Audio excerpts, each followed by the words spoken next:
का यार सोनू भाई, आज दिवाली है, कैसन उदास बैठल हो। चला पटाखा वड़ाका फोड़े के। अरे यार क्या हम बताएं।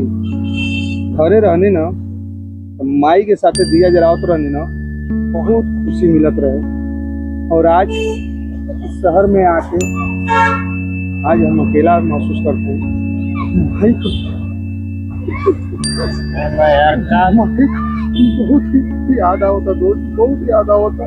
का करबे यार, हम मजदूरन के यह जिंदगी है। का करिए दोस्त, पैसा तो कमाए का फिर हम गाँव छोड़ के शहर आ गई नहीं जा, लेकिन वो माई बहन भाई सब कुछ छोड़ के यहाँ अकेला पड़ गई नहीं भाई, अकेला पड़ गई भाई, साला अकेला पड़ गई भाई। खुशी तब मिलेला जब माई का जगह दिल में होला। चलो चलो, जहाँ दिया वो जलावल जाए।